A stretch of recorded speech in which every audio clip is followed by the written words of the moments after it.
पुण्य परोपकार पापते परपीडा अनिक नाही जोडा दुजायासी सत्य तोची धर्म असत्य ते कर्म अनिक हे वर्म नाही दुजे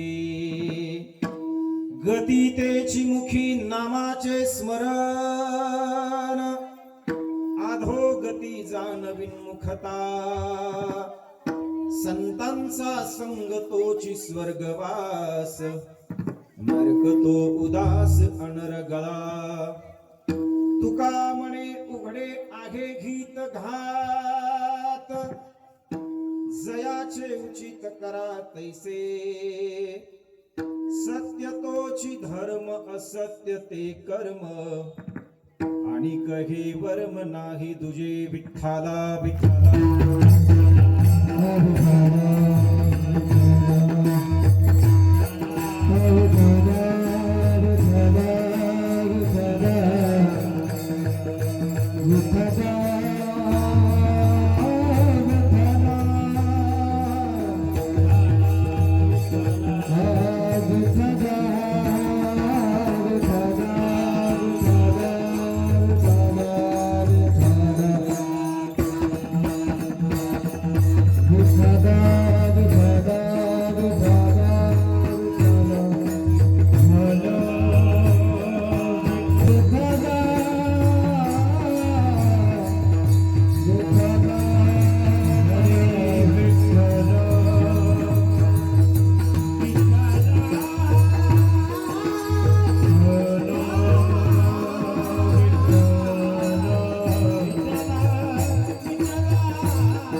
पुण्य परोपकार पापते परपीडा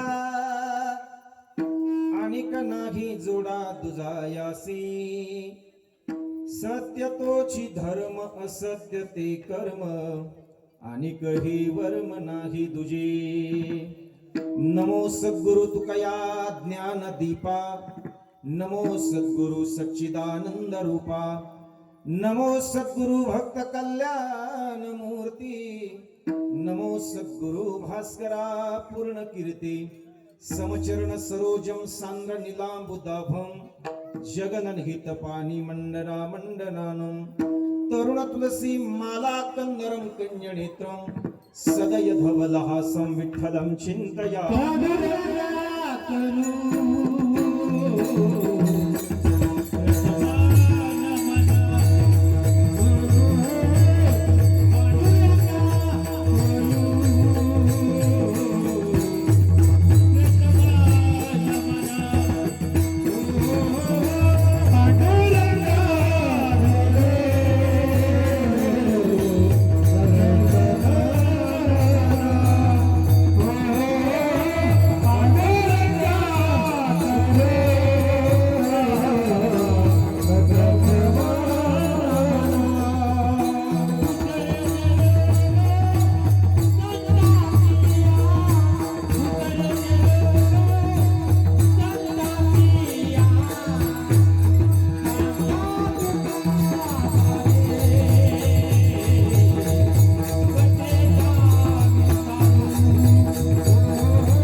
संतांची या त्यांचा कृपादाने कथेचा विस्तारू बाबाजी सद्गुरुदास तुका काय माझी वाणी मानेल संतांसी रंजवू चित्तासी आपुलिया माझी वाणी तुझे वर्णी गुणनाम ऐसे दे प्रेम काही कला अलंकापुरी रम्य सिंहासनस्थं पदं भोज तेजस्प्रदि प्रदेशं विधीन्द्रादि देवैः सदा स्तूयमानं समाधिस्थमूर्तिं भजे ज्ञानदेवं जयांचे केलिया स्मरण होय सकल विद्यांचे अधिकरण तेची बंधू श्री चरण श्री गुरूंचे ते नमस्कारुनी आता नमो ज्ञानेश्वरा नमो ज्ञानेश्वरा नमो ज्ञानेश्वरा नमो ज्ञानेश्वरा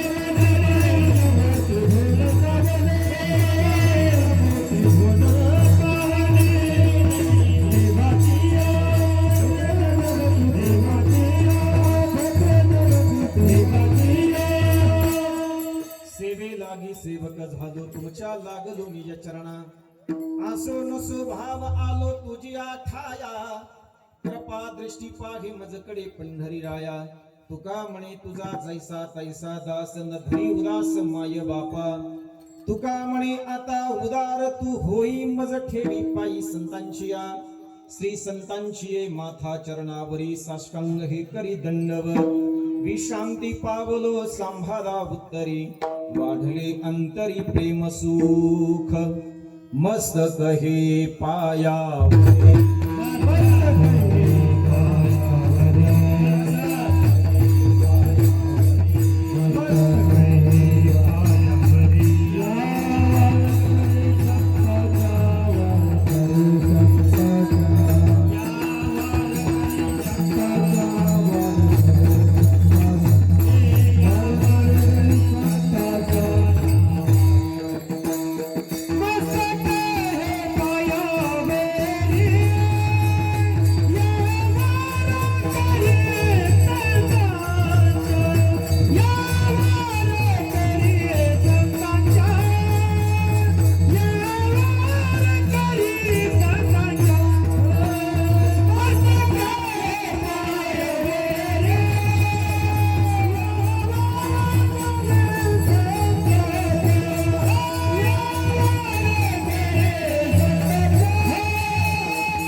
अनंत कृपा विभूषे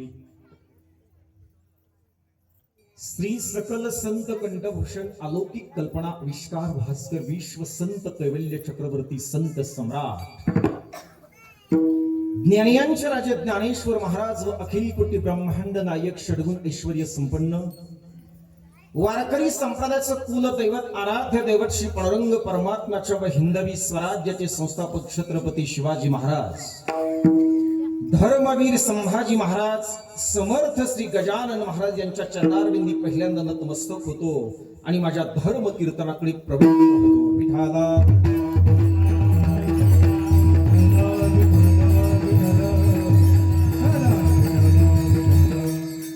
प्रस्तुत प्राप्त प्रसंगी प्राप्त स्तरी चिंतना करता अर्थात हरी कीर्तना करता निवडलेला अभंग विश्ववंद्य जगद्गुरु श्री संत तुकाराम महाराज यांचा 5 चरणाचा अभंग आज मी या ठिकाणी प्रबोधनीय चिंतना करता निवडलाय। अभंगातील प्रतिपाद्य विषय किंबहुना या अभंगाची समग्र भूमिका या अभंगाद्वारा विश्ववंद्य जगद्गुरु श्री संत तुकाराम महाराज मानवी जीवन जगत असताना मानवी जीवनामध्ये उपयुक्त असणारं काही नैतिक तत्वज्ञान या अभंगाच्या माध्यमातून आपल्या समोर ठेवतायत। त्याचं चिंतन आपल्याला आपल्या अल्प स्वल्पनाम संकल्पितेमध्ये पूर्ण करण्याचा प्रयास याच सनातन वैदिक हिंदू धर्म मंडपामध्ये करायचा आहे। विठाला प्रस्तुत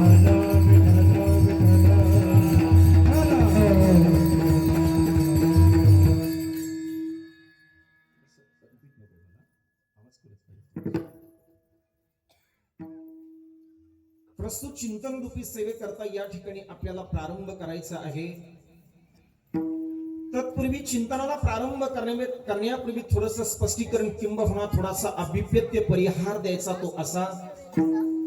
गेली 32 वर्षापासून चालू असणारा आपला हा समर्थ श्री गजानन महाराजांचा प्रगट दिन सोहळा किंवा प्रगट दिन उत्सव सोहळा, आणि या उत्सव सोहळ्यातील आज 5व्या दिवसांचं कीर्तन रूपी वाघ पुष्प भगवंताच्या देवाधिदेव महादेवांच्या चरणारविंदी आणि समर्थ श्री गजानन महाराजांच्या चरणारविंदी ही सेवा समर्पित करण्याकरता आपण फार मोठ्या संख्येने या ठिकाणी या शिवमहापुराण कथेच्या मंडपामध्ये एकत्रित आला आहात.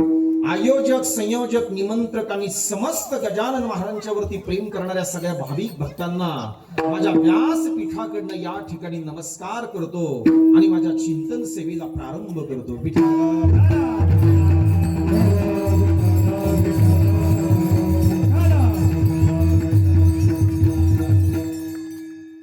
ज्यांच्यामुळे मला आज या ठिकाणी श्री संत गजानन महाराजांची सेवा करण्याचा सुयोग प्राप्त झाला ते आपल्या सगळ्यांचे हृदयस्थ आणि माझे मित्र, माझे प्राणसखा माननीय श्री आमचे सुरडकर साहेब, आणि त्याचबरोबर त्यांना खांद्याला खांदा लावून साथ देत आहेत ते आमचे कणखर व्यक्तिमत्व म्हणजे कणखर साहेब. आणि तुम्ही सगळेच श्री संत गजानन महाराज मंदिराचे ट्रस्टी, अर्थात सगळ्यांचा माझा काही परिचय नाही, पण तुम्ही फार मनापासून श्री संत गजानन महाराजांची सेवा करता एवढं मी सांगू शकतो. म्हणून समस्त या नगरामध्ये असणारे सगळे तुम्ही भाविक भक्त आहात. समर्थ श्री गजानन महाराजांच्या वरती प्रेम करणारे तुम्ही सगळे भाविक भक्त, श्रोते, सज्जन, मायबाप आहात. सगळ्या ट्रस्टी मंडळीसाठी एकदा मोकळ्या मनाने टाळी वाजवा. ज्यांनी या कार्यक्रमामध्ये सक्रिय सहभाग नोंदवून ज्यांनी सहकार्य केलं असेल त्यांना मनापासून या ठिकाणी दंडवत करतो, सगळ्यांना धन्यवाद देतो. आणि ज्यांनी या मंडपापर्यंत मला घेऊन येण्याचं काम ज्यांनी केलंय ते माझे मित्र, माझे प्राणसखा, आमचे लहाने साहेब सुद्धा या ठिकाणी आहेत. त्यांच्या घरापासून आपल्या मंडपापर्यंत मला ते या ठिकाणी घेऊन आलेत, त्याबद्दल साहेब तुम्हालाही धन्यवाद. आता कणखर साहेब, लहाने साहेब आणि सुरडकर साहेब, मला असं वाटतं ही सगळी एका पठडीतले माणसं आहेत, बरोबर ना साहेब? मी तुमच्याशी बोलतोय साहेब, माझं लक्ष तुमचं लक्ष नाही का माझंच लक्ष नाही तुमच्याकडे. अर्थात सगळ्यांच्या एकोप्याने या कार्यक्रमाला लाभलेलं सौंदर्य महाराष्ट्रातील फार दिग्गज गुणीजन, गायक, वादक महाराज मंडळी या ठिकाणी आहेत. माझ्यावरती नितांत प्रेम करणारे आमचे दीपकजी महाराज पाटील, मृदंगाचारी महाराज, नाव काय, ऋषिकेश महाराज, त्यांनाही नमस्कार. सगळे महाराज ज्यांनी सुंदर चाल गायली ते, अर्थात नाव बबन महाराज, तुम्हालाही नमस्कार. आमचे महाराज तुम्हालाही नमस्कार. खूप सुंदर चाल त्यांनी गायली. राजा भाऊ महाराज तुम्हालाही नमस्कार. सगळ्या आमच्या या बाल गोपालांना सुद्धा या ठिकाणी नमस्कार करतो. महिला मंडळ थोडस माझ्याकडे लक्ष द्या. हे जे काही या ठिकाणी लहान लहान मुलं जे तुम्हाला या ठिकाणी टाळ घेऊन या ठिकाणी जे उभा दिसतायत ना, मला असं वाटतं एखाद्या वेळेला ते कीर्तनकार होतील का नाही ते मला सांगता येणार नाही. एखाद्या वेळेला ते मृदंगाचार्य होतील का नाही ते सुद्धा मला सांगता येणार नाही. एखाद्या वेळेला ते गायनाचार्य होतील का नाही ते सुद्धा मला सांगता येणार नाही. पण या सगळ्या माझ्या बाल गोपालांच्या बद्दल एक वाक्य मी गजानन महाराजांच्या मंडपामध्ये उच्चारेन, मरेपर्यंत ते आपल्या माय बापाच्या आणि सनातन वैदिक हिंदू धर्माची सेवा करतील एवढं मी सांगू. मला असं वाटतं त्यांना तुम्ही उच्च शिक्षण दिलंच पाहिजे आपल्या मुलांना, त्याबद्दल मी तुमच्या विरोधामध्ये नाही, पण कधीतरी त्यांना गळ्यामध्ये टाळ घेऊन या मंडपामध्ये सुद्धा नाचायला आणा. त्याचा परिणाम असा होईल, बाई ज्या वेळेला घरामध्ये येईल ना त्यावेळेला ती मुलं तुम्हाला वृद्ध आश्रमामध्ये कधीच टाकणार नाही. आजचं कीर्तन सांगते तुम्हाला. विठाला विठाला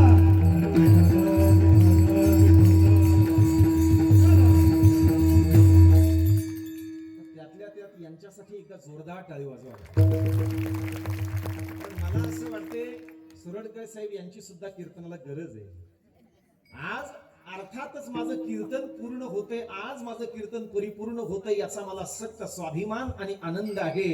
कारण एवढे लहान लहान वारकरी जर आमच्या कीर्तनामध्ये हरिरंगामध्ये जर नाचत असेल ना, तर आपल्या सप्ताहाचे पैसे आजच फिटले हे लक्षात ठेवा. विठाला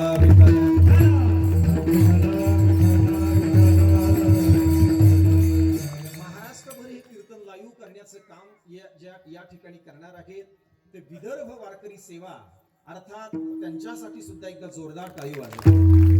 हे सगळं या ठिकाणी आपला सप्ताह पूर्ण महाराष्ट्राच्या घराघरामध्ये घरात पोहोचवण्याचं काम विदर्भ वारकरी सेवा करतायत. म्हणून सगळ्यांना या ठिकाणी दंडवत करतो आणि माझ्या चिंतन सेवेला आता प्रारंभ करतो. विठाला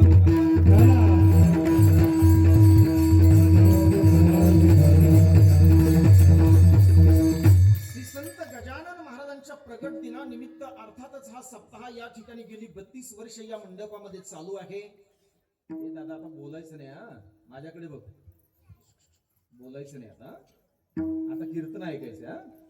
विठाला विठाला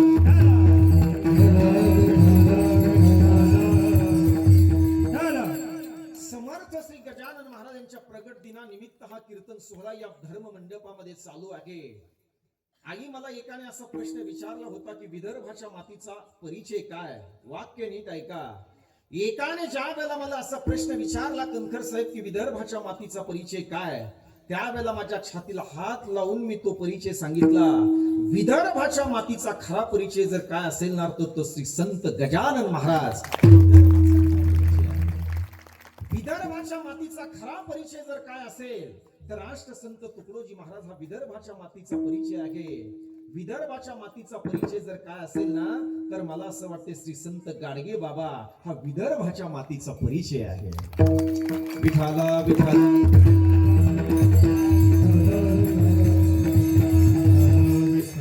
श्री संत गजानन महाराजांच्या बद्दल ऋषिकेश महाराज काय बोलावं. मला असं वाटतं श्री संत गजानन महाराजांच्या बद्दल बोलण्याकरता आपल्या शब्दकोशामध्ये या ठिकाणी शब्द कमी पडतील, कारण ते संत आहे. आणि एखाद्या वेळेला मला असं वाटतंय बबन महाराज, संतांचा महिमा जर जाणून घ्यायचा असेल ना, तर वारकरी संप्रदाय आपल्याला हे शिकवतोय की अगोदर तुम्हाला संत व्हावं लागेल. तरीच महिमा नाही ना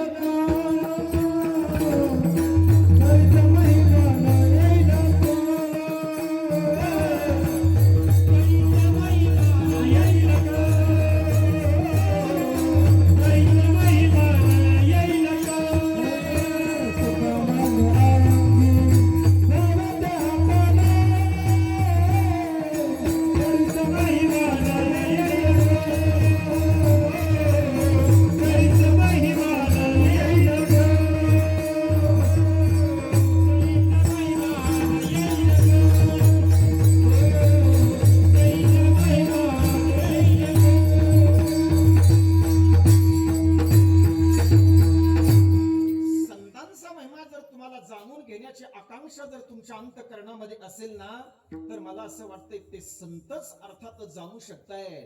सर्वसामान्य माणसं श्री संत गजानन महाराजांच्या बद्दल कितीही जरी त्यांनी बोलण्याचा प्रयत्न केला ना, तर मला असं वाटतं त्या बोलण्याला काहीच किंमत नाही. अरे बहु दुधड जरी झाली म्हैस गाय, तरी होईल काय काम धेनू. म्हैस आणि गाय किती जरी दूध देणारी असली ना, तरी मला असं वाटतंय कामधेनू गायीची बरोबरी ते कधी करू शकत नाही. तसं आमच्यासारखे कितीही जरी मोठे कीर्तनकार जरी झाले असले, तरी संत गजानन महाराजांचा महिमा आमच्या वाणीतून यथार्थपणे गायला जाऊच शकत नाही. विठाला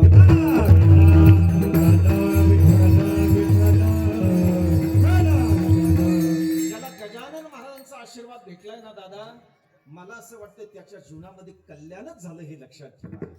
अरे आमच्या सारख्याचा आशीर्वाद हा फळाला कधी येणार नाही. माझा एक मित्र अर्थात कीर्तन संपल्याच्या नंतर मला म्हणे, महाराज घरी चला, मला तुमचा आशीर्वाद पाहिजे. महिला मंडळ माझ्याकडे लक्ष द्या, माझ्या घरी चला, मला तुमचा आशीर्वाद पाहिजे. अरे मी म्हटलं दादा आम्ही आशीर्वाद देऊ शकत नाही. तुला जर आशीर्वाद घेण्याची जर इच्छा असेल ना, तर तू माऊलीचा आशीर्वाद घे, गजानन महाराजांचा आशीर्वाद घे. आमच्या सारख्या महाराज लोकांचा काय आशीर्वाद घेतो. तू म्हटला नाही नाही महाराज तुम्ही फार सुंदर कीर्तन केलंय, तुम्ही मला आशीर्वाद द्या. मी त्याला आशीर्वाद दिला आणि दुसऱ्या वर्षी ज्या वेळेला तुम्हाला भेटला ना, त्यावेळेला मी म्हटलं माझा आशीर्वाद कस काय आहे. तो म्हटला महाराज तुमच्या आशीर्वादाने आतापर्यंत 10 एकर विकून मोकळा झालो. ही आमच्या सारख्याच्या आशीर्वादाची ताकद आहे. मला असं वाटतंय दादा संत गजानन महाराजांचा आशीर्वाद हा संत गजानन महाराजांचाच आशीर्वाद आहे. विठाला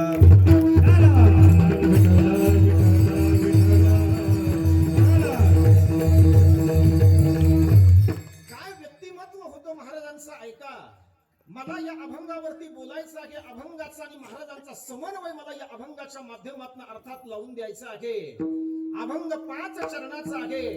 अभंग एखाद्या वेळेला कठीण आहे, पण या अभंगाचा अर्थ मात्र सोज्वळ आहे. तुम्हाला सगळ्यांना पटेल अशा पद्धतीचा तो अर्थ आहे. गजानन महाराजांच्या जीवनावरती आपल्याला या ठिकाणी बोलायचे.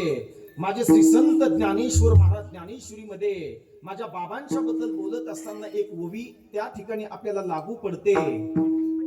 पायी काटा निहटे तै व्यथा जीवी उमटे तैसा पोळे संकटे पुढिलाचे नी. ज्ञानोबराय सांगताय पायामध्ये काटा मोडल्याच्या नंतर व्यथा जशा अंतकरणाला होतात ना, तसं समाज ज्या वेळेला अज्ञानी मार्गाला जातो त्यावेळेला पहिला त्रास जर तो कुणाला होत असेल ना, तर तो माझ्या श्री संत गजानन महाराजांना होतोय. विठाला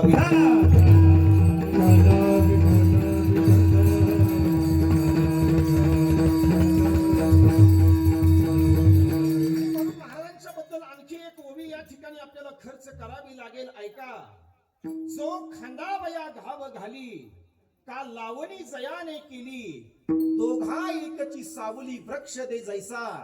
ज्ञानोबा ज्ञानेश्वरीमध्ये असं बोलताय, एखाद्या व्यक्तीने एखाद्या झाडाचं आरोपण केलंय.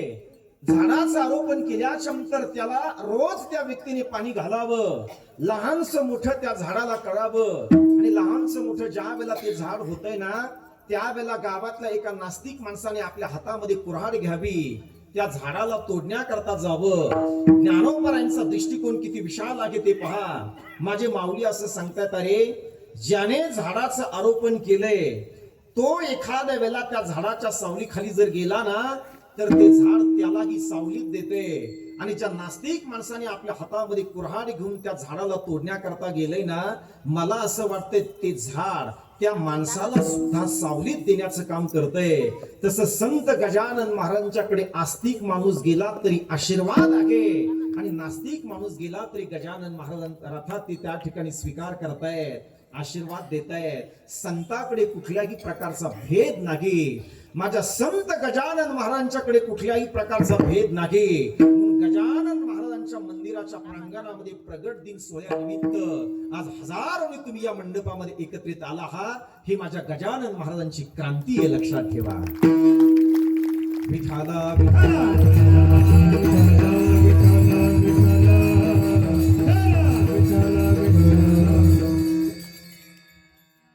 कंखर साहेब, एक प्रश्न विचारतो मी तुम्हाला म्हणजे सगळ्या मंडपाला फक्त निमित्त करतो. तुम्हाला तुमच्या वडिलांचं नाव काय?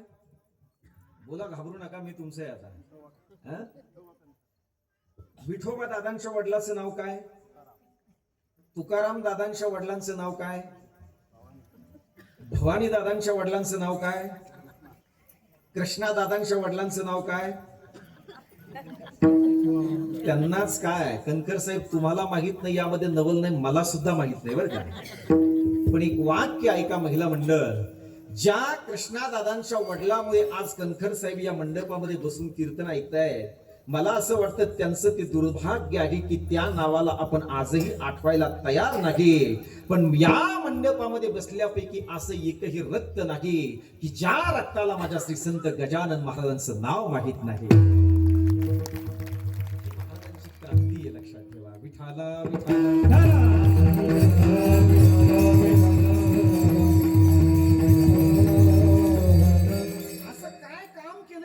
संत गजानन महाराजांनी की त्यांना तुम्ही विसरायला तयार नाही. त्याच प्रश्नाचं उत्तर आपल्याला या ठिकाणी घ्यायचंय बबन महाराज अभंगाच्या पहिल्या चरणामधून. पुण्य परोपकार पापत परतीरा, पुण्य परोपकार पापत परतीरा, पुण्य परोपकार पापत परतीरा, पुण्य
नाटकाच्या माध्यमातून सांगताय.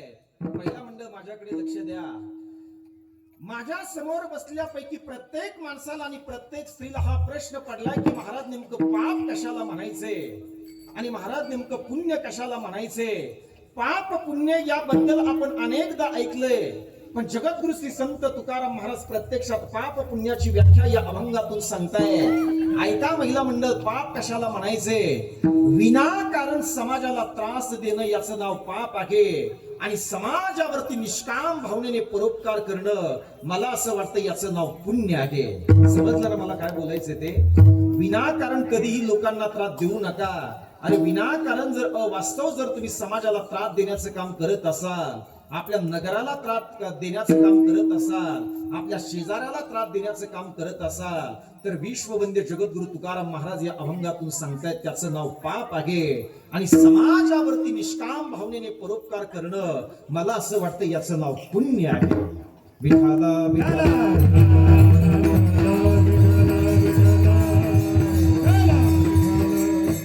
प्रत्येकाने जसा जमेल तसा परोपकार केला पाहिजे ना. महिला मंडळ ऐका, एखादी गरीब बाई जर तुमच्या दारामध्ये जर आली ना, सोपा अर्थात सोपा परमार्थ सांगतोय मी तुम्हाला. एखादी गरीब बाई जर तुमच्या दारामध्ये आली असेल, तिच्या अंगावरती जर गाठी गाठीची साडी असेल, तर पटकन लवकर घरामध्ये जा, एखादी कोरी साडी आपल्या हातामध्ये घ्या. जी गरीब बाई तुमच्या दारामध्ये आली ना, त्या गरीब बाईच्या हातामध्ये ती साडी द्या. मला असं वाटतं ती माझी गरीब बाई ज्या वेळेला त्या साडीकडे पाहिल आणि ज्या वेळेला तिच्या चेहऱ्यावरती हसू येईल ना, मला असं वाटतं तिच्या चेहऱ्यावरचं हसू हे तुमच्या जीवनामध्ये उद्धाराला कारणीभूत ठरल्याशिवाय राहणार नाही. लक्षात. अरे गरीबाला मदत केली पाहिजे, गरीबावर परोपकार केला पाहिजे ना दादा. आणि आज या मंडपामध्ये श्रीमंत लोकांची नावं कुणी घेत नाही. आज जर तुम्ही परमार्थाचा जर विचार केला, तुम्ही आळंदी आणि पंढरपूरला जर गेलात ना, तर अंदानी अंबानी यांच्या अर्थातच लोकांच्या पंक्ती आज माझ्या ज्ञानोबाऱ्यांच्या सानिध्यामध्ये नाही. तर मला असं वाटतं जिथे अन्नदान परमार्थ क्षेत्रामध्ये घडते, ते गोरगरीब लोक या ठिकाणी अन्नदान करताय.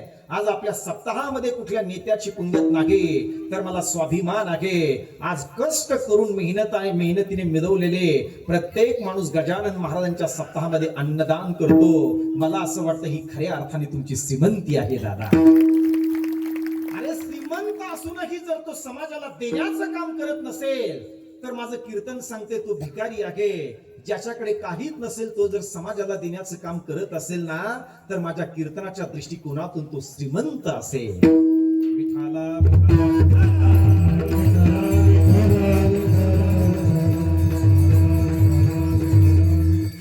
मरणार आहोत आपण दादा एक दिवशी, सगळ्याला मरायचं आहे. पण मरत असताना मला असं वाटतंय समाजाने आपल्याला लक्षात ठेवावं, समाजाने आपल्याबद्दल चांगलं बोलावं. वाटतं ना तुम्हाला चांगलं बोलावं समाजाने आपल्याबद्दल? तुम्हालाच काय मला असं वाटतं, प्रत्येक माणसाला वाटतं की समाजाने माझं कौतुक केलं पाहिजे, समाजाने मला मोठं म्हटलं पाहिजे. ऐका दादा, अरे समाज मला असं वाटतं चांगलं करणाऱ्याला सुद्धा आज चांगलं म्हणायला तयार नाही. पण एखाद्या वेळेला त्यांनी चांगलं म्हटलं नाही म्हणून आपलं चांगलं काम करायचं कधी सोडायचं नाही. तुम्ही जर चांगलं काम तुमचं जर सोडत असाल ना, तर तुमचा परमार्थ थांबतोय असा त्याचा अर्थ आहे दादा. चांगलं काम तोपर्यंत करा जोपर्यंत तुमच्या देहामध्ये रक्ताचा शेवटचा थेंब आहे, तोपर्यंत ते चांगलं काम करा. मला असं वाटतं त्यातही एक उदाहरण सांगतो. तुम्हाला चांगलं काम करता येत नाही ना, मग करू नका.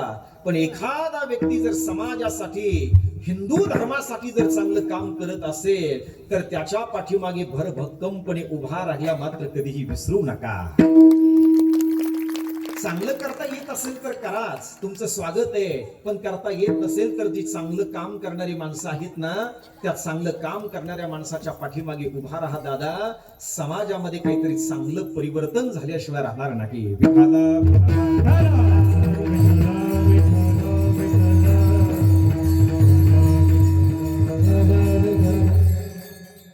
झालं बरं का महिला मंडळ, माझा एक मित्र होता आळंदीमध्ये आणि तो लोहार समाजातला मित्र होता दादा.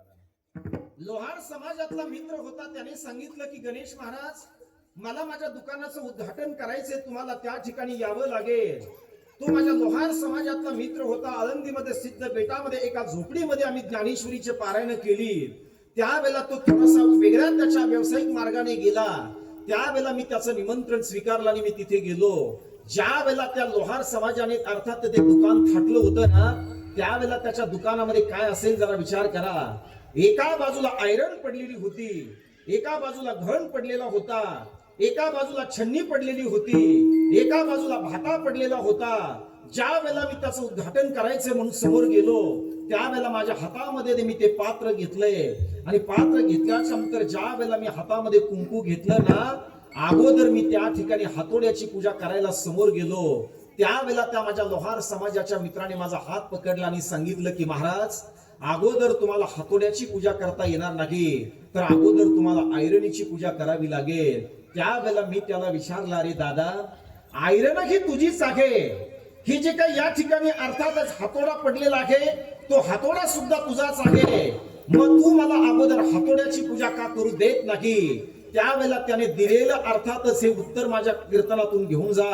त्याने सांगितलं, गणेश महाराज, आजपर्यंत या देशामध्ये घाव मारणाऱ्याची पूजा कुणी केली नाही, पण ज्यांनी घाव सहन केले, मला असं वाटतं हिंदुस्तान त्यांची पूजा केल्याशिवाय राहत. चांगलं काम करत असताना घाव सहन करायला शिका माझ्या दादांनो. एक दिवशी तुमच्या जीवनाचा इतिहास निर्माण झाल्याशिवाय राहणार नाही, लक्षात ठेवा. विठाला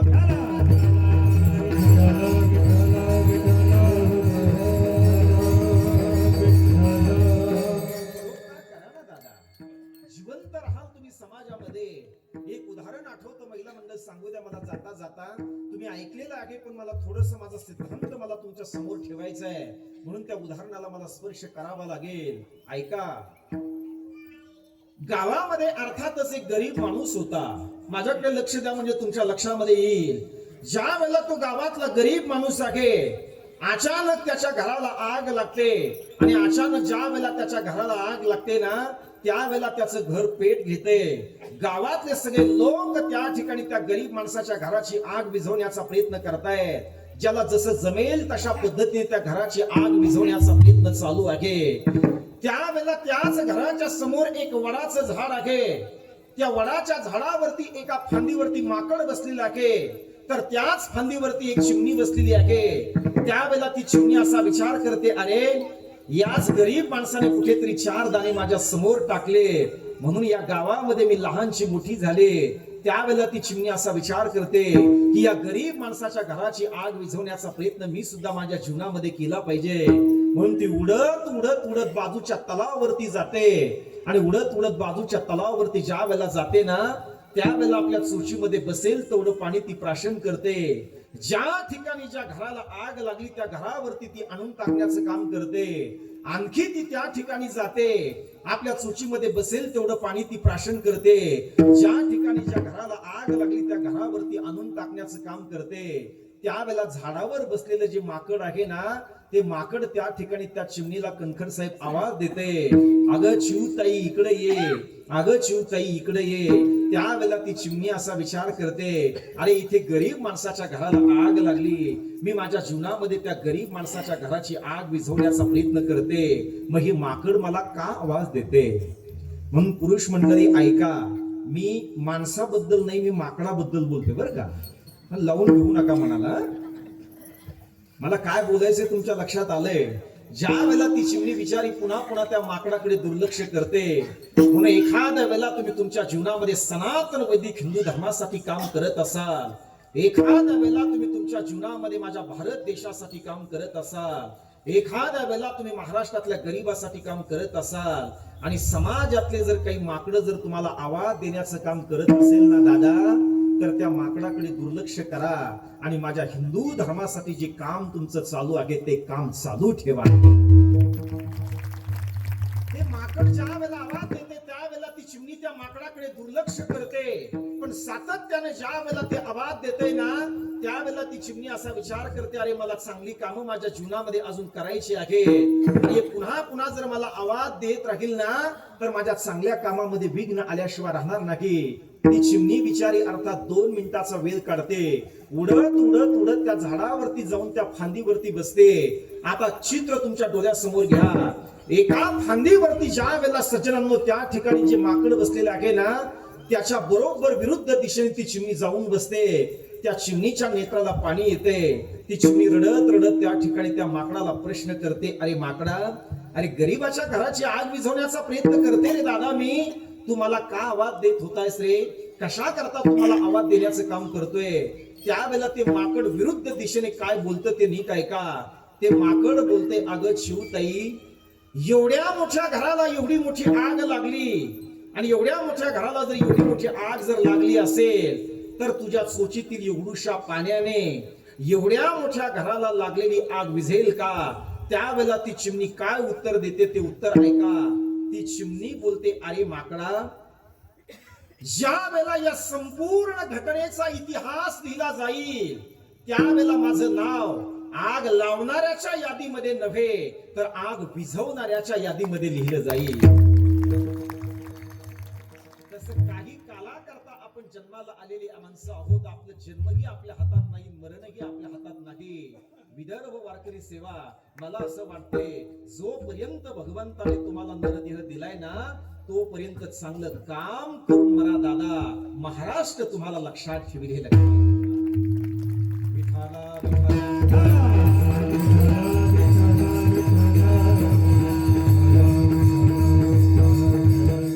आणि आतापर्यंत जे मी काही सांगितले याचंच नाव पुण्य आहे.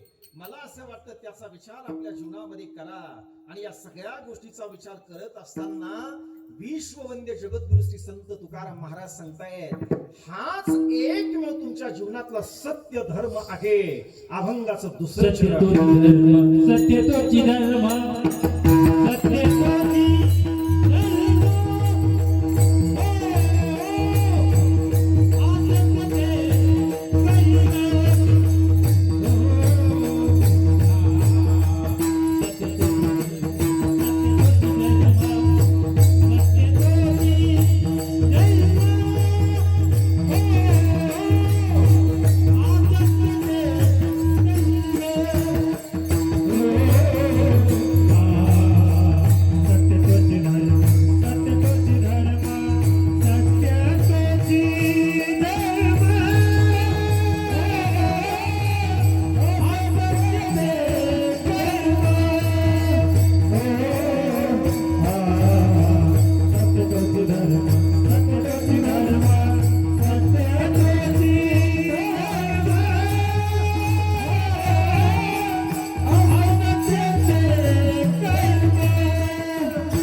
महिला मंडळ, माझा एक प्रश्न आहे तुम्हाला. घरामध्ये ज्या वेळेला तुम्ही भाजी कराल त्यावेळेला तुम्हाला स्वतःला आवडेल ती भाजी तुम्ही करणार का तुमच्या मालकाला आवडेल ती भाजी करणार?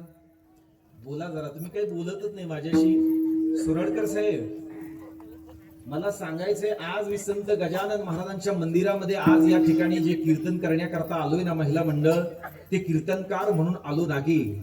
आज मी या ठिकाणी तुमच्या सगळ्यामध्ये जे या ठिकाणी कीर्तन करण्याकरता आलोय ते कथाकार म्हणून सुद्धा आलो नाही. तर आज मी या ठिकाणी कीर्तन करण्याकरता जो आलोय ना, ते आपल्या नगराचा मुलगा म्हणून आलोय बरं का. त्यामुळे तुम्ही सगळ्यांनी माझ्याशी बोललं पाहिजे, नीट ऐका. महिला मंडळ, माझा प्रश्न असा आहे की तुम्ही स्वतःला आवडेल ती भाजी तुम्ही करणार का तुमच्या मालकाला आवडेल ती भाजी करणार? मालकाला आवडेल ती भाजी करणार. आता नीट ऐका, मला असं वाटतंय घरामध्ये ज्या वेळेला तुम्ही भाजी कराल ना, तुमच्या मालकाला आवडेल ती भाजी जर तुम्ही केली तर तुमचा मालक तुमच्यावरती प्रसन्न झाल्याशिवाय राहणार नाही. आणि तुमचा मालक जर प्रसन्न झाला ना, तर ही मकर संक्रांत गेली. पुढच्या मकर संक्रांतीला तो तुम्हाला 2 लाखाचं गंठन केल्याशिवाय. माझा दृष्टांत सोडा, मला माझ्या सिद्धांताकडे यायचे. घरामध्ये जर तुमच्या मालकाला आवडेल ती भाजी जर तुम्ही केली तर तुमचा मालक तुमच्यावरती प्रसन्न होतोय. तसं मानवी जीवन जगत असताना स्वतःला आवडेल तो परमार्थ कधी करू नका, पण माझ्या पांडुरंगाला आवडेल तो परमार्थ करा. तुम्हाला पांडुरंगाच्या मंदिरात जाण्याची गरज नाही, तर एक दिवशी त्याच मंदिरातला पांडुरंग परमात्मा तुमच्या घरी आल्याशिवाय हा आपल्या जीवनातला सत्य धर्म आहे. उदाहरण क्रमांक 2, प्रश्न नीट ऐका. एका बाजूला 1 किलो लोखंडाची वाटी आहे, एका बाजूला 1 किलो सोन्याची वाटी आहे. कीर्तन संपल्याच्या नंतर मी तुम्हाला सांगितलं की या 2 वाट्यापैकी एका वाटीचा स्वीकार करा. तर कीर्तन संपल्याच्या नंतर घरी जात असताना तुम्ही लोखंडाची वाटी घेऊन जाल कणखर साहेब का सोन्याची वाटी घेऊन जाल? घाबरू नका, जरा चांगलं उत्तर द्या. कारण आपल्याकडे काय असं झालंय पहा, खातात एकाचं, गातात एकाचं, प्रचार एकाचा, मतदान एकाला, पैसे. असं करू नका, जरा एक गठ्ठा मतदान मला पाहिजे. पाठीमागच्या महिला म्हणलं नीट आहे का, अजून 1 मिनिट घेतो मी तुमचा. एका बाजूला 1 किलो सोन्याची वाटी आहे, तर एका बाजूला 1 किलो लोखंडाची वाटी आहे. कीर्तन संपल्याच्या नंतर मी तुम्हाला सांगितलं की या 2 वाट्यापैकी एका वाटीचा स्वीकार करा. तर कीर्तन संपल्याच्या नंतर ज्या वेळेला तुम्ही घरी जाल त्यावेळेला लोखंडाची वाटी घेऊन जाल का सोन्याची वाटी घेऊन जाल? अरे तुम्हाला नाही विचारलं, तुम्हाला काहीच अनुभव नाही असा. तुम्ही जरा शांत बसा थोडंसं, यांना विचारू द्या मला. यांचं उत्तर घ्यायचंय दादा. ज्यांनी बोलायला पाहिजे ते बोलायला तयार नाही. मला माहिती आहे, बहुतांशी माझ्या माता भगिनीने मला सांगितलं की महाराज आम्ही कीर्तन संपल्याच्या नंतर लोखंड काय करायचंय, गळ्यात बांधायचंय का लोखंड? आम्ही घरी जात असताना नक्कीच आम्ही 100% सोन्याची वाटी घेऊन जाणार आहोत. वाक्य नीट ऐका महिला मंडळ. तुम्ही सगळ्यांच्या चेहऱ्यावरून मला असं जाणवलं की कीर्तन संपल्याच्या नंतर तुम्ही लोखंडाची नाही तर सोन्याची वाटी घेऊन जाणार आहात. पण आता नीट ऐका, एका बाजूला जी 1 किलो लोखंडाची वाटी आहे, त्या 1 किलो लोखंडाच्या वाटीमध्ये तुम्हाला अमर करणारं अमृत ओतलेलं आहे. आणि जी 1 किलो सोन्याची वाटी जी एका बाजूला आहे ना, त्या 1 किलो सोन्याच्या वाटीमध्ये 1 किलो रोगरचा डब्बा ओतलेला आहे. आता का बदलला तुम्ही? मला असं वाटतं एक गोष्ट लक्षात ठेवा. ज्ञानेश्वरी जर तुम्ही पाहिली ना महाराज, तर मला असं वाटतं ज्ञानेश्वरी ही वरून तुम्हाला लोखंडासारखी दिसते. संत गजानन महाराजांचा ग्रंथ अर्थातच मला असं वाटतंय वरून तुम्हाला लोखंडासारखा दिसतोय. पण तुमचा उद्धार करणारा ग्रंथ जर या जगामध्ये कोणता असेल तर ज्याच्यामध्ये ब्रह्मरस ओतलेला आहे किंवा भरलेला आहे ना, त्या ग्रंथाचं नाव आहे श्री संत गजानन महाराजांचा ग्रंथ आहे. मला असं वाटतं त्याचा स्वीकार करा, त्या विचाराचा स्वीकार करून जर तुम्ही जीवन जगण्याचा प्रयत्न केला ना माझ्या राजांनो, तर तुमचा उद्धार त्या ठिकाणी झाल्याशिवाय राहणार नाही, लक्षात ठेवा. विठाला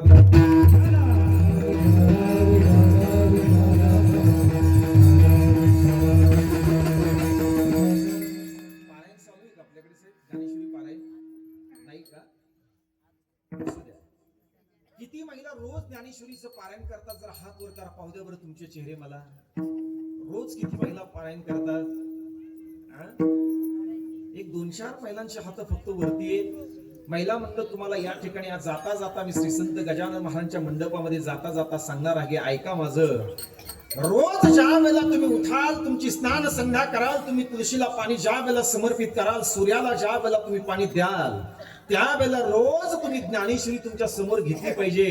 मी फक्त महिलांना सांगतो असं नाही, तर माझ्या समोर बसल्या सगळ्या माझ्या भावांना मला सांगायचे, दादांनो रोज ज्ञानेश्वरी तुम्ही समोर घ्या. तुम्हाला एखाद्या वेळेला ज्ञानेश्वरी वाचता येत नाही ना, नका वाचता येऊ द्या, कारण सगळ्यांनाच वाचता येईल असं नाही.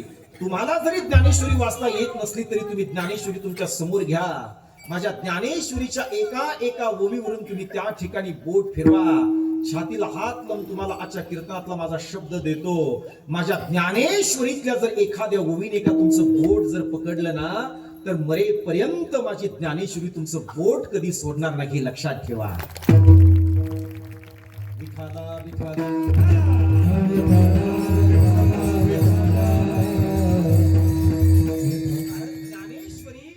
सत्य धर्म शिकवणार आहे. जगद्गुरु श्री संत तुकाराम महाराजांचा ग्रंथ हा तुम्हाला सत्य धर्म शिकवणार आहे.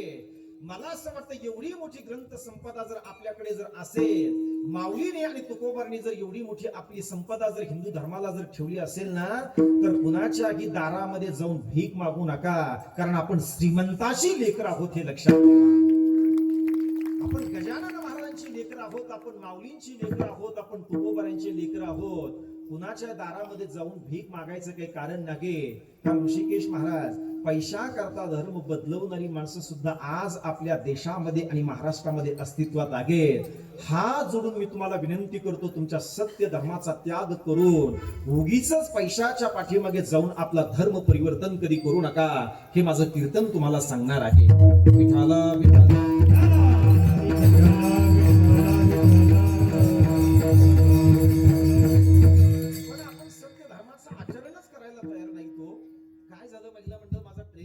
चालू होता. एकादशीचा दिवस होता आणि एकादशीचा दिवस असल्यामुळे आता आम्हाला रस्त्याला सहजासहजी काही खाताच येत नाही. एखाद्या हॉटेल समोर गाडी जरी उभा करायची असेल तर हजारदा विचार करावा लागतो, कारण आमच्या गाडीकडे पाहणारे हजार डोळे आहेत. पाठीमागे एक नाव असतं, कदाचित अर्थात लोक म्हणतात पहा महाराज लोक, आणि धाब्याच्या समोर यांच्या गाड्या उभा आहेत. त्यामुळे आम्हाला फार जपून वागावं लागतं. पण एक दिवशी माझा ट्रेन मध्ये प्रवास चालू होता आणि प्रवास ज्या वेळेला चालू होता ना, एकादशी होती. प्रवासामध्ये असल्या आहे म्हणून काही खायला सुद्धा त्या दिवशी सोबत नव्हतं. पण त्या रेल्वेमध्ये एक शेंगा विकणारा, भैमुगाच्या शेंगा विकणारा आला. त्यावेळेला मी त्याच्याकडनं त्याला अर्थात 20 रुपये दिले आणि त्याच्याकडनं भैमुगाच्या शेंगा घेतल्या. आणि शेंगा ज्या वेळेला घेतल्या ना, आता खायच्या तर सगळ्यांच्या देखत तर खाणं जरा मला जरा शक्य होत नव्हतं. मी काय केलं, एक माणूस अर्थात त्या ठिकाणी बाजूला बसलेला होता. तो म्हणाला, महाराज तुम्ही 20 रुपयाच्या शेंगा घेतल्यात पण तुम्ही खायला सुद्धा तयार नाही. मी म्हटलं, अरे दादा, मी 20 रुपयाच्या शेंगा घेतल्यात पण या शेंगा खाल्ल्याच्या नंतर टरफल टाकायचे कुठे, याचा मला प्रश्न पडलाय. त्यावेळेला तो माणूस मला म्हणतो, महाराज तुम्ही पहिल्यांदा एक एक शेंग फोडा, त्याच्यातले शेंगाने खा आणि जे काही टरफल आहेत ना ते समोरच्या माणसाच्या खिशामध्ये टाका. आता समोरच्या माणसाच्या खिशामध्ये टाका म्हटलं, अरे हे तर अन्यायी गोष्ट आहे, असं चांगलं नाही वागणं. अरे आम्ही कीर्तनकार लोक आहोत. तो म्हटला, महाराज तुम्हाला माहित आहे का, 2 तास झाले मी अशाच शेंगा फोडत होतो आणि तुमच्या खिशामध्ये टरफल टाकत होतो, तुमच्या बापाला पत्ता नाही मिळाला. विठाला विठाला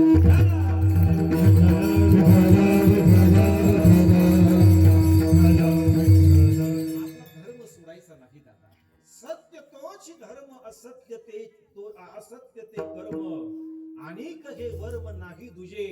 तुम्हाला गती मिळावी असं जर तुम्हाला तुमच्या जीवनामध्ये वाटत असेल ना, तर आपल्या सत्य धर्माचं अनुकरण करा. आणि गती प्राप्त व्हावी असं जर वाटत असेल ना, तर देहामध्ये रक्ताचा शेवटचा थेंब असेपर्यंत माझ्या प्रभूचं भजन करा. माझ्या प्रभूचं भजन तुमचा उद्धार केल्याशिवाय राहणार नाही. अभंगाचं 3रं चरण.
महाराजांचे वाक्य नीट ऐका. माझ्या संत गजानन महाराजांनी भजन करावं. त्यांच्या भजनामध्ये जगाच्या जगनायक अर्थात परमात्म्याने त्यांच्या भजनामध्ये नाचावं. माझ्या संत गजानन महाराजांच्या भजनामध्ये ही ताकद होती की त्यांनी भजन केल्यानंतर देव त्यांच्या भजनामध्ये नाचत होता. आमच्या भजनातली ताकद ऐका महिला मंडळ. आम्ही जर भजन करायला लागलो ना तर आमच्या समोर बसलेले लोक झोपा घेतात बर का. आमच्या भजनाची ताकद आणि गजानन महाराजांच्या भजनातली ताकद ही फार अर्थातच वेगळी ताकद आहे. एकदा काय झालं, संत गजानन महाराज भजन करत होते आणि भजन करत असताना उष्ट्या पंत्रावळीवरचं जे काय अन्न होतं ते अन्न सेवन करत होते.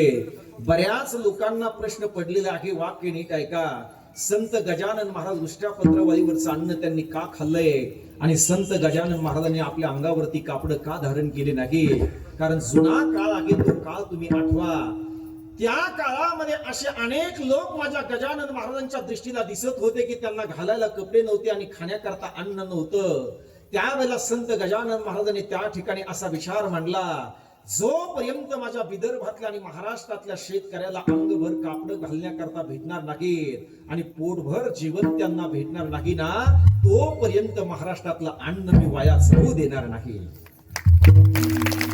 म्हणून महिला मंडळ माझे हात जोडून तुम्हाला महाराजांच्या मंडपामध्ये विनंती आहे, ज्या ज्या वेळेला तुम्ही प्रसाद खाण्याकरता जाल आणि घरी बनवल्याच्या नंतर तुम्ही जो खाल ना, मला असं वाटतं ते जेवण असेल, पण या मंडपामध्ये घेऊन जर तुम्ही सेवन करत असाल ना तर मला असं वाटतं ते जेवण नाही तर संत गजानन महाराजांचा प्रसाद असेल. विठाला विठाला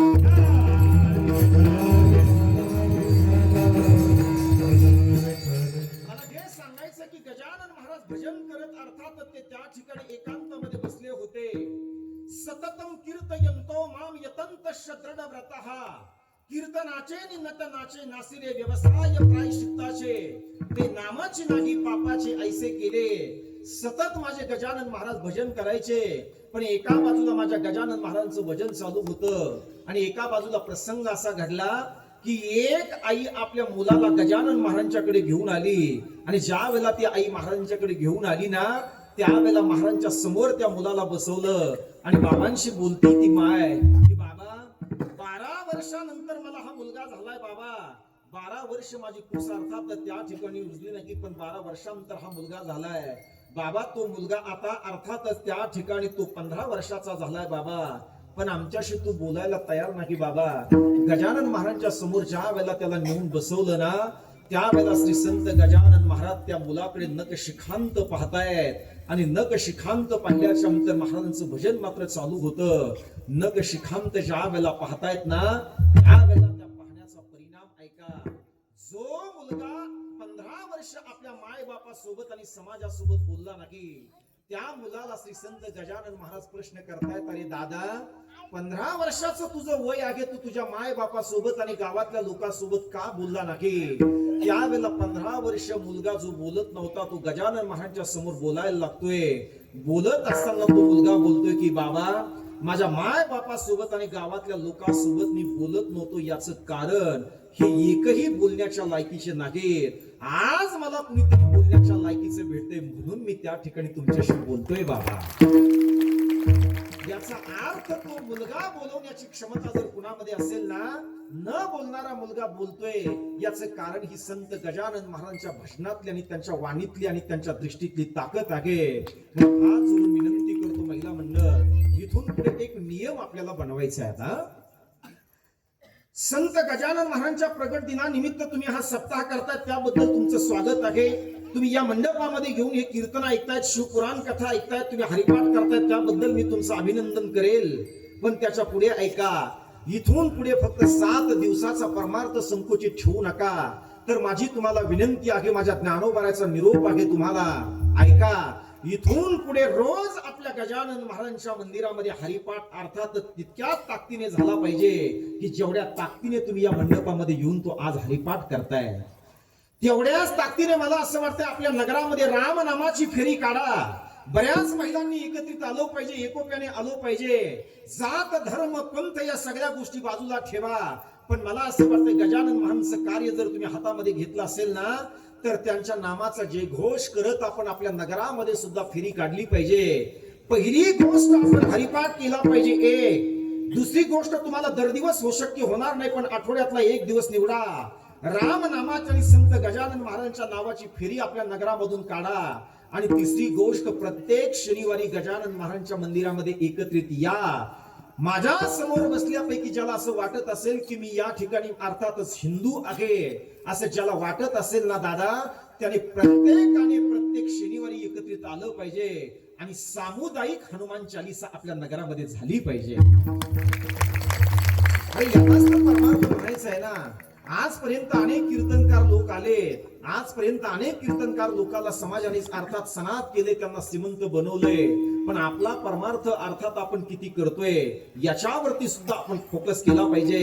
आणि मला असं वाटतं कीर्तन तर ऐकलीच पाहिजे, पण आपण जर विदर्भाच्या मातीमध्ये जर आपला जन्म असेल ना, तर श्री संत गजानन महाराजांचा परमार्थ सुद्धा आपण जिवंत ठेवला पाहिजे.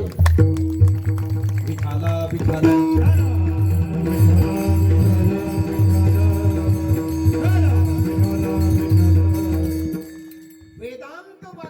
सदार म्हणतो, भिक्षान मात्रेन चतुष्टी म्हणता, अशोकवंत करुणैकवंता, कौपीनवंता खलु भाग्यवंता, मुलंतरो केवल माश्रयंता, पाणी द्वय भोक्तृमंत्रयंता, कंथामपि मीव कृष्णयंता, कौपीनवंता खलु भाग्यवंता.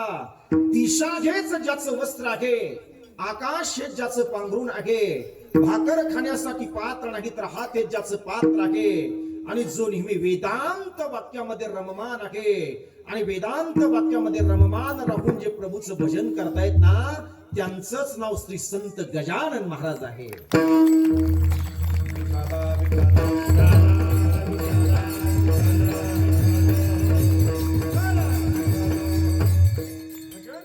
तुमच्या उद्धाराला कारणीभूत आहे. गती तेच मुखी नामाचे स्मरण, अधोगती जाण विन्मुखता. आणि म्हणून जगद्गुरु तुकोबाराय सांगतायत, तुम्हाला तुमच्या जीवनामध्ये स्वर्ग प्राप्त व्हावा असं जर वाटत असेल ना, तर तुम्ही तुमच्या जीवनामध्ये संतांची संगती केली पाहिजे. अभंगाचं चौथं संतांचा प्रसंग तोची स्वर्गवास, संतांचा प्रसंग तोची स्वर्गवास, संतांचा प्रसंग तोची स्वर्गवास, संतांचा प्रसंग तोची स्वर्गवास, संतांचे संग तोची स्वर्गवास, संतांचा संग तोची स्वर्गवास,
संतांचे संग तोची स्वर्गवास.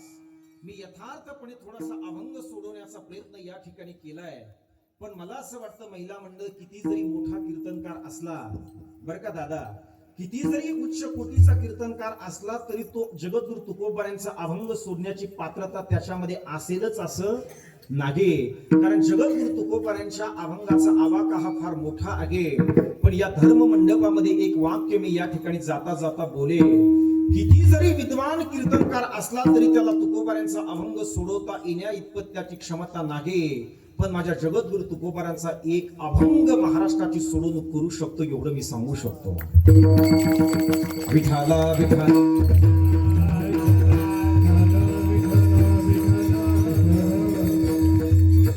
संतांचा संग तोची स्वर्गवास. काय झालं रे दादा? 1 किलो लोखंड घेतला आणि 1 किलो कापूस घेतला, जास्त वजन कशाचं भरेल रे? तुझे मास्तर आहेत की ते मास्तर तुझे? 1 किलो इकडे बघ माझ्याकडे, 1 किलो लोखंड घेतलं आणि 1 किलो कापूस घेतला, जास्त वजन कशाचं भरेल?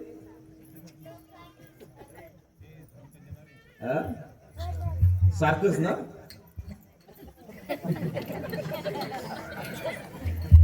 लहान लहान मुलं इतके हुशार असतात. काय झालं बरं का लाणे साहेब, शंकर साहेब, एका गावामध्ये असं कीर्तन संपलं आणि कीर्तन संपल्याच्या नंतर त्या ठिकाणी मी माझ्या गाडीत बसून निघालो. तितक्यात एक 10 वर्षाचा मुलगा माझ्या गाडीला आडवा झाला आणि त्याने सांगितलं, गणेश महाराज तुम्हाला आमच्या घरी यावं लागेल, कारण तुमचं कीर्तन इतकं सुंदर झालं, मी तुमच्या कीर्तनाने भारावून गेलो. तुम्ही नेहमीच श्रीमंत लोकांच्या घरी जातायत, आज तुम्हाला माझ्या घरी यावं लागेल. आता तो लहान मुलगा, त्याने माझी गाडी अडवली, त्याचं 10 वर्षाचं वय. मी असा विचार केला, अरे आपण श्रीमंत लोकांच्या घरी नेहमीच जातो आणि हा 10 वर्षाचा मुलगा जर आपली गाडी अडवून जर आपल्याला चहा पिण्याची विनंती जर करत असेल तर आपण त्याच्या घरी गेलं पाहिजे ना. मी गाडी साईडला लावली, त्याने माझ्या हाताला पकडलं, तो मला घरी घेऊन गेला. घरी घेऊन गेल्याच्या नंतर त्याने मला पलंगावरती बसवलं आणि पलंगावरती बसवल्याच्या नंतर मला त्याने 3 प्रश्न विचारले. त्याने सांगितलं की महाराज तुम्ही चहा पिणार, तुम्ही कॉफी पिणार का आमच्या घरच्या गाईचं माझ्या आईने ताक केले ते ताक पिणार? त्याने मला 3 प्रश्न ज्या वेळेला विचारले, मी असं विचार केलाय, चहा आपण नेहमीच पितो, दूधही आपण नेहमीच घेतो, आपण कॉफी सुद्धा नेहमीच पितो. मी त्याला सांगितलं, अरे दादा जा, मी आज तुझ्या घरचं या ठिकाणी ताक पिणार आहे. त्यावेळेला तो पाठीमागच्या घरामध्ये जातो, एक भरलेला ताकाचा तांब्या तो घेऊन येतो. ज्या वेळेला ताकाचा तांब्या तो माझ्या हातामध्ये देतो ना, त्यावेळेला मी मागे पुढे पाहवं, ते पूर्ण ताक मी त्या ठिकाणी पिऊन टाकलं. ताक इतकं टेस्टी झालं होतं महिला मंडळ. मी त्याला सांगितलं, अरे दादा अजून जर एखादा ताकाचा तांब्या असेल तर घेऊन ये. त्यावेळेला तो मुलगा आणखी पाठीमागच्या घरामध्ये जातो, ताकाचा तांब्या घेऊन येतो. ज्या वेळेला तो ताकाचा तांब्या माझ्या हातामध्ये दिला ना, नेमकी त्याची आई बाहेरून येते. त्याची आई ज्या वेळेला बाहेरून येते ना, त्याला वेळी म्हटलं, अरे गोविंदा, अरे दादा तुझी आई आली, तुझी आई तुझ्यावरती रागवेल, 1 नाही तर 2 तांबे ताक तुम्हाला पाचतोयस, तुझी आई तुझ्यावरती रागवेल, तुझी आई तुझ्यावरती रागवेल. तो म्हटला, महाराज माझी आई माझ्यावरती रागवणारच नाही. मी म्हटलं का रागवणार नाही? तो म्हटला, महाराज त्या ताकाच्या तांब्यात उंदीर पडला होता. ताकाच्या तांब्यात उंदीर पडला होता. तुम्हाला किती हसू आलो, पण कल्पना करा जरा, मला किती राग आला असेल. आता ताकाच्या तांब्यात उंदीर पडला म्हणून त्याने अर्थातच मला सांगितलं, तुम्हाला हसू आलं हे तरी सत्य असलं, पण ज्या वेळेला मला राग आला ना, त्या वेळेला मी तो ताकाचा तांब्या घेतला आणि जोरात त्या ठिकाणी जमिनीवर आदळून टाकला. तांब्या ज्या वेळेला फोडून टाकला ना, त्यावेळेला तो गोविंदा आपल्या आईला बोलतो, आई आई, महाराजांनी आपला संडासला न्यायचा तांब्याही फोडला. विठाला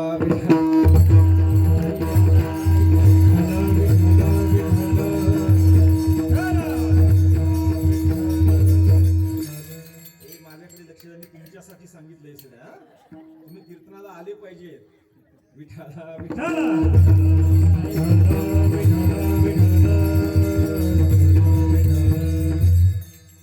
संतांचा संग तोची स्वर्गवास, या चरणाचा अर्थ मला या ठिकाणी सांगायचा आणि माझ्या कीर्तनाला पूर्ण विराम मला द्यायचे. नीट लक्ष द्या. संतांचा अर्थात संतांचं सानिध्य किंवा संतांचा संग करणं हे मला असं वाटतं आपल्या उद्धाराचं ते साधन आहे. संतांचा संग तोच स्वर्गवास. मला असं वाटतंय आकाशामध्ये स्वर्ग आणि नरक असे काही कप्पे केलेले नाहीत. महिला मंडळ, तुम्हाला स्वर्गामध्ये जाण्याची जर इच्छा असेल तर वाक्य नीट ऐका. पहिली गोष्ट तुम्ही संतांचा संग केला पाहिजे. आणि तुम्ही जर या मंडपामध्ये जर शिवमहापुराण कथा जर श्रवण करत असाल ना, तर एक वाक्य मला जाता जाता सांगू द्या.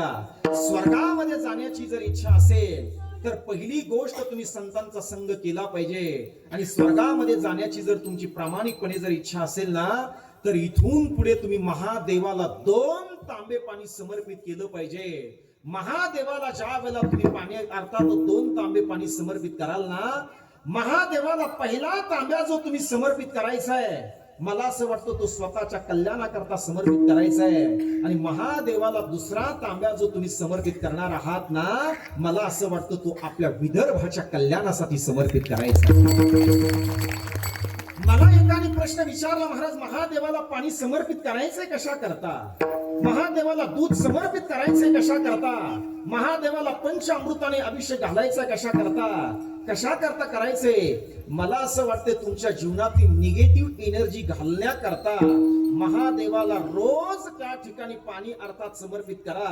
नक्की तुमच्या जीवनातली निगेटिव्ह एनर्जी समाप्त झाल्याशिवाय राहणार नाही आणि पॉझिटिव्ह एनर्जी तुमच्यामध्ये प्रविष्ट झाल्याशिवाय राहणार नाही. या सगळ्या गोष्टी तर तुम्ही केल्या पाहिजेत. पहिली गोष्ट संतांचा संग केला पाहिजे, नाही दुसरी गोष्ट तुम्ही देवाचा संग केला पाहिजे.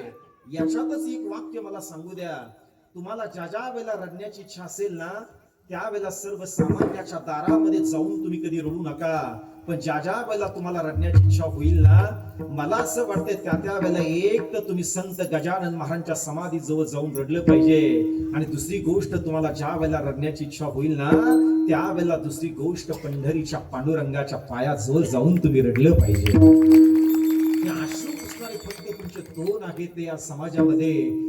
अरे सर्वसामान्याच्या दारामध्ये जर तुम्ही रडलात ना दादा, तर सर्वसामान्य माणूस तुमच्या रडण्याचा हसू केल्याशिवाय राहणार नाही. सगळ्या गावाला तो सांगितल्याशिवाय राहणार नाही. कालच ते माझ्याकडे आलं होतं, माझ्या जवळ येऊन ते रडले. तुमच्या अर्थात इकडे तुमच्याकडे ते रडून ऐकेल, जगाला हसून ते सांगेल. पण रडायचं असेल तर माझ्या गजानन महाराजांच्या संगतीमध्ये जाऊन रडा.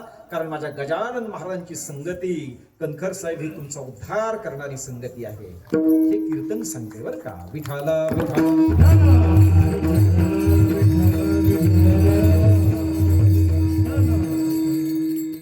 आपल्या वारकरी संप्रदायामध्ये एक कूर्मदास नावाचे संत होऊन गेलेत. नीट ऐका, झालं माझं कीर्तन. कूर्मदास नावाचे संत होऊन गेले. पैठणच्या वाळवंटामध्ये संत भानुदास महाराजांचं कीर्तन चालायचे. त्या कूर्मदासाचा विचार ऐका. कूर्मदासाला हात नाही, कूर्मदासाला पाय नाही. पण ज्या ठिकाणी माझ्या संत भानुदास महाराजांचं कीर्तन चालू आहे ना, तो त्या ठिकाणी जाऊन माझं भानुदास महाराजांचं कीर्तन श्रवण करायचा. रोज आपल्या आईला विनंती करायचा. आई त्याला अर्थातच खांद्यावरती घ्यायची, त्याला मंडपामध्ये नेऊन सोडायची. त्यावेळेला त्या आईला एक दिवशी अर्थात कंटाळा आला, कारण 16 वर्षाचं वय आता कूर्मदासाचं झालं होतं. त्यावेळेला कूर्मदास बोलतोय, आई आज भानुदास महाराजांचं अर्थातच पैठणच्या वाळवंटामध्ये गोपाल काल्याचं कीर्तन चालू आहे, मला त्या कीर्तनामध्ये नेऊन सोड ना मा. याच्यानंतर मी तुला कधी विनंती करणार नाही की मला कीर्तनामध्ये नेऊन सोड. आज मी शेवटची विनवणी करतो. त्यावेळेला ती आई आपल्या मुलाला खांद्यावरती घेते, कारण त्याला हात आणि पाय नाहीत ना. मुलाला ज्या वेळेला खांद्यावरती घेतल्या जाते, पाठीमागे मंडपामध्ये सोडल्या जाते. मंडपामध्ये सोडल्याच्या नंतर तो लोटांगण घालत घालत त्या ठिकाणी समोर येऊन बसतायत. संत भानुदास महाराजांचं कीर्तन त्या ठिकाणी पूर्ण होते. गोपाल काल्याचा प्रसाद सगळ्या संत मंडळीला दिला जातोय. त्यावेळेला सहजगत्या संत भानुदास महाराज कूर्मदासाला बोलतात, अरे दादा आज आता आपला गोपाल काला पूर्ण झालाय, उद्या आम्ही पंढरपूरला पांडुरंगाच्या दर्शनाकरता जाणार आहोत, तुला यायचं का रे दादा? चाल तू येऊ शकतोस. संतांच्या वाक्यावरती विश्वास ठेवला. ज्या कूर्मदासाला हात आणि पाय नाहीत ना, तो कूर्मदास लोटांगण घालत घालत त्या दिंडीमध्ये सहभागी झाला. पुढचा चमत्कार ऐका. ज्या गावामध्ये 2000 वारकऱ्यांचा व्यवस्था अर्थात मुक्काम आहे ना, त्या गावामध्ये कूर्मदास अगोदर सगळ्यांच्या पुढे जायचा. पुढे जाऊन त्या गावामध्ये मधुकरी मागायचा. मधुकरी मागितल्याच्या नंतर त्या ठिकाणी 2000 वारकऱ्यांच्या जीवनाची व्यवस्था पूर्ण करण्याचं काम जर कोण करत असेल तर माझा कूर्मदास करतोय. आणि ज्याला हात नाही, ज्याला पाय नाही, तो माझा कूर्मदास वारकऱ्यावरती प्रेम करतोय, वारकऱ्याच्या जीवनाची व्यवस्था करतोय. तुम्हाला पांडुरंगाने हात दिलेत, मला पांडुरंगाने पाय दिलेत, आपल्याला धडधाकट इतकं सुंदर शरीर दिले, पण तरी सुद्धा आपण कीर्तनाला येण्याकरता तयार नाही. मग मला उत्तर द्या, ज्या कूर्मदासाला हात आणि पाय नाही, तो कूर्मदास जर कीर्तनात येत असेल, तो जर पांडुरंगाची वारी करत असेल, तो भाग्यवान आहे का? पांडुरंगाने हात आणि पाय देऊनही जो कीर्तनाला येत नसेल, तो भाग्यवान आहे. सगळं दिलंय तुम्हाला, पण तरी सुद्धा तुम्ही कीर्तनात येत नाहीत. मला असं वाटतं की फार मोठा दुराग्रह आहे. ज्या वेळेला पंढरपूरच्या अलीकडे लवळ नावाचं एक गाव आहे, त्या गावापर्यंत हा सगळा दर मजल दर मुक्काम करत ती दिंडी पोचत होते. तिथपर्यंत गेल्याच्या नंतर कूर्मदासाच्या अंगामध्ये सगळे खडे रुतलेले आहेत, अंगातून ते सगळं रक्त व्हायला लागते. ज्या वेळेला कूर्मदासाच्या जवळ संत भानुदास महाराज येत आहेत, हात जोडून विनवणी केल्या जाते, बाबा इथून पुढे मी पांडुरंगाच्या दर्शनाकरता येऊ शकत नाही बाबा, कारण चालण्याचं त्राण आता माझ्यामध्ये शिल्लक राहिलेलं नाही बाबा. हात जोडून मी विनंती करतो बाबा, ज्या वेळेला तुम्ही पंढरपूरला जाल, ज्या वेळेला तुम्ही पांडुरंगाच्या समोर उभे राहाल ना बाबा, त्यावेळेला पांडुरंगाला या कूर्मदासाचा निरोप द्या. म्हणावं की कूर्मदास आमच्या दिंडीपर्यंत आलाय, पण लौर गावापर्यंतच तो आलाय, पुढे येण्याचं त्राण त्याच्यामध्ये शिल्लक नाही. त्याची भक्ती जर सर्वश्रेष्ठ असेल आणि त्याचा संत संग जर सर्वश्रेष्ठ असेल ना, तर तुम्ही स्वतःची वीट सोडली पाहिजे, कूर्मदासाला दर्शन देण्याकरता तुम्ही गेलं पाहिजे. अशा पद्धतीचा निरोप फक्त पांडुरंगाला द्या. माझे संत भानुदास महाराज ज्या वेळेला पंढरपूरला दाखल होत आहेत, राहुलाला प्रदक्षिणा मारतायत, आतमध्ये पांडुरंगाच्या समोर जातायत, पांडुरंगाच्या समोर गेल्याच्या नंतर खाली मान घालतायत, पांडुरंगाच्या समोर हात जोडतायत आणि त्यांच्या नेत्राला पाणी येते. कूर्मदासाच्या डोळ्याला ज्या अर्थात त्या ठिकाणी संत भानुदास महाराजांच्या डोळ्याला ज्या वेळेला पाणी येते, त्यावेळेला पांडुरंग परमात्मा असा विचार करतायत, अरे ज्या ज्या वेळेला माझ्याकडे माझ्या दर्शनाकरता संत भानुदास महाराज येत आहेत, त्यावेळेला त्यांच्या डोळ्याला तर मी पाणी कधी पाहिलं नाही, मग आज रडण्याचं कारण काय? त्यावेळेला विचारल्या जाते की महाराज तुम्ही का रडतायत?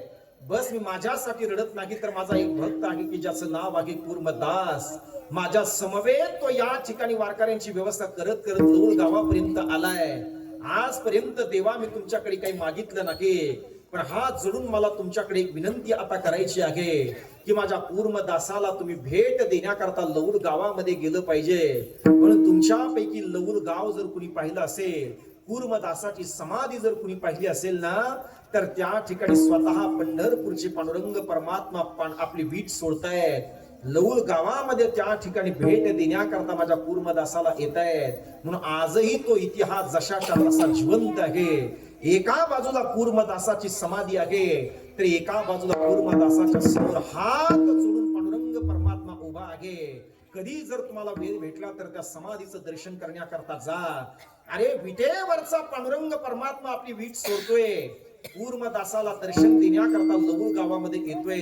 हा प्रसंग जर कशाचा असेल ना, तर मला असं वाटतं हा पराक्रम आणि हा चमत्कार जर कशाचा असेल, तर कूर्मदासाने आपल्या जीवनामध्ये संत भानुदास महाराजांची संगती केली. संतांचा संग तोची स्वर्गवास, नरक तो उदास अनर्गला. विठोबा रखुमाई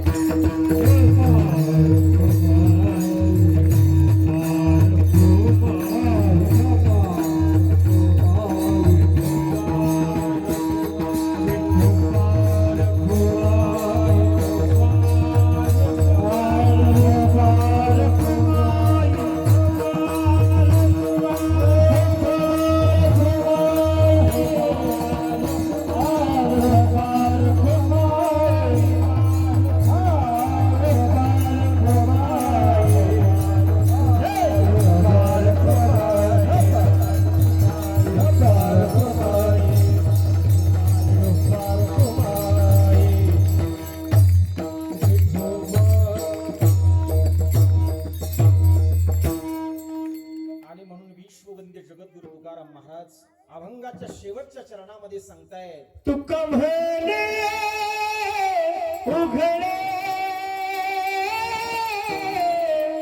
आहे हित घात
हिंदू धर्माचा विचार जर तुम्ही केला ना तर आपल्या सनातन वैदिक हिंदू धर्मामध्ये सध्या 2 लोकांच्या वरती संकट आहे. वाक्य पुन्हा एकदा ऐका.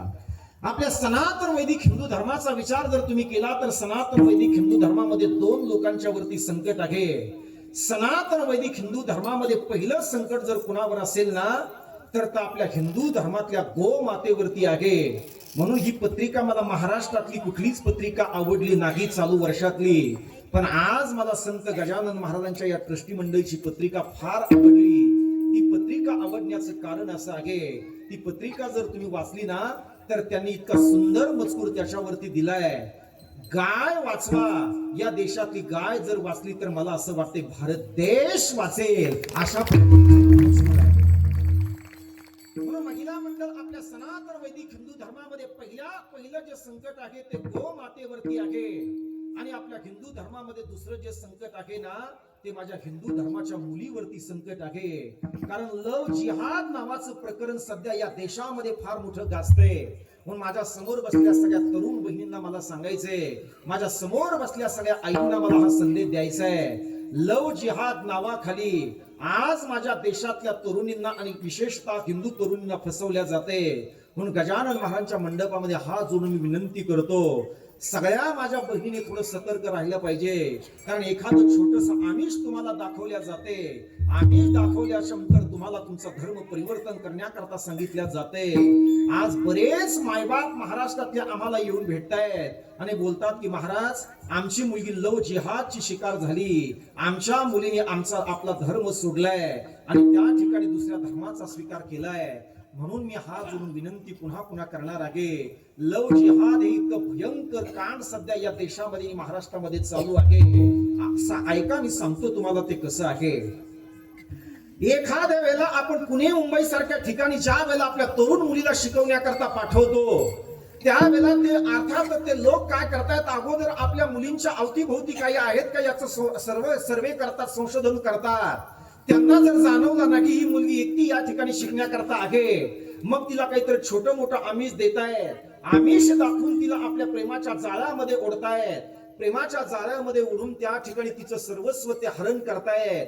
आणि ज्या वेळेला तिचं सर्वस्व ते लुटतायत ना त्यावेळेला मग ती हिंदू भगिनी बोलते, अरे दादा माझ्या माय बापाला अर्थात न विचारता मी माझं सर्वस्व मी तुला अर्पण केलंय, माझ्या माय बापाच्या विरोधामध्ये जाऊन मी तुला माझं सर्वस्व दिलंय, मग आता तू माझा स्वीकार केला पाहिजे, तू माझ्यासोबत लग्न केलं पाहिजे. असं ज्या वेळेला ती मुलगी बोलते ना त्यावेळेला मुंबईमध्ये घडलेला प्रसंग आहे. असं ज्या वेळेला ती माझी हिंदू तरुणी बोलते त्यावेळेला त्या तरुण मुलीला त्या ठिकाणी अर्थातच ही माझा स्वीकार कर असं म्हणते ना, मग त्या मुलाने काय केलंय, अगोदर त्या माझ्या हिंदू धर्मातल्या मुलीचे त्या ठिकाणी 32 तुकडे केल्या जातात. महिला मंडळात किती तुकडे केल्या जात आहेत?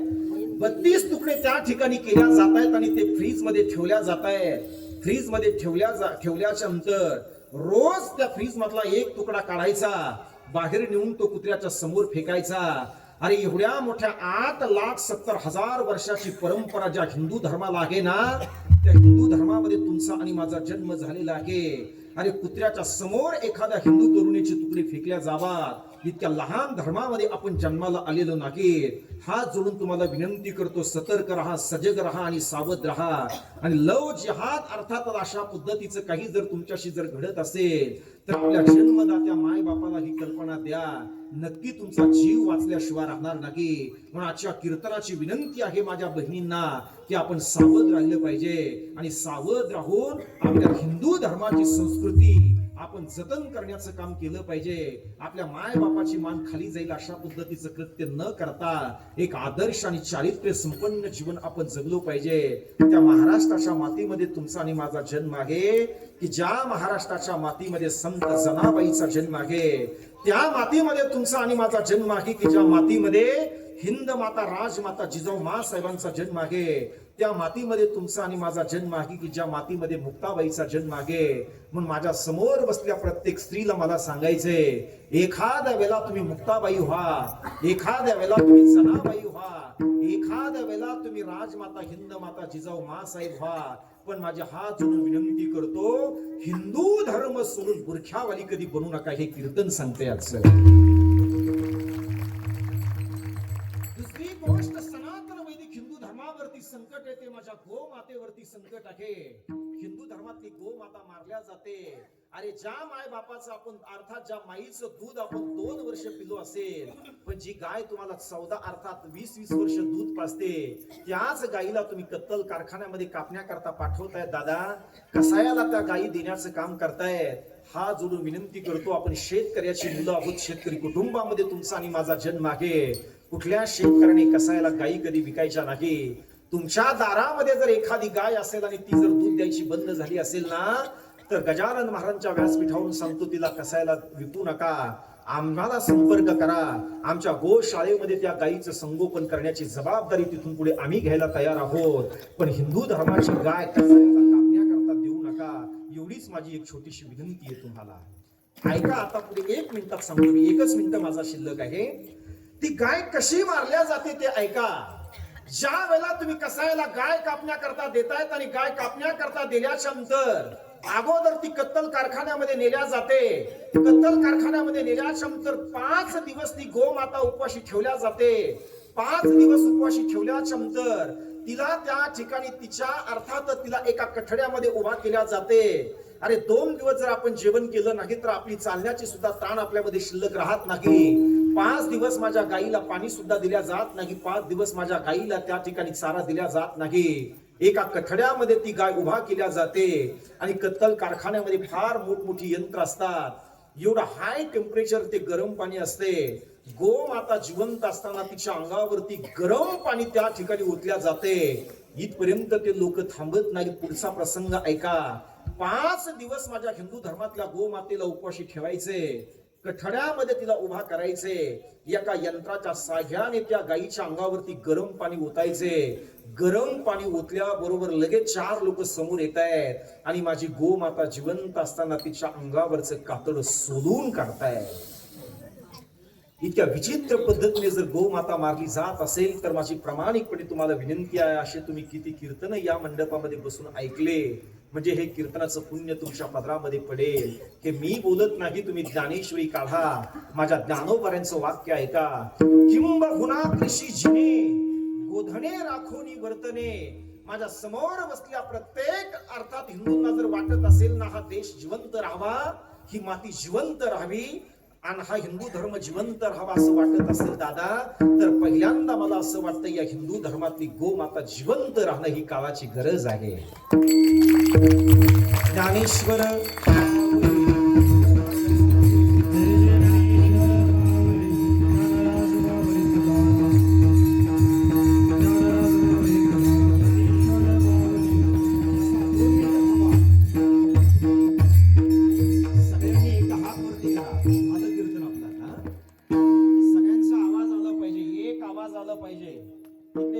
हॉस्पिटलमध्ये जे झोपलेत ना 5 दिवस सुद्धा त्यांच्या कानापर्यंत आवाज जाऊ द्या जरा. हा सगळा आवाज सगळ्यांच्या हात वरती. हा सियावर रामचंद्र की आवाज. सियावर रामचंद्र की. छत्रपती शिवाजी महाराज की. छत्रपती शिवाजी महाराज की. समर्थ श्री गजानन महाराज की. समर्थ श्री गजानन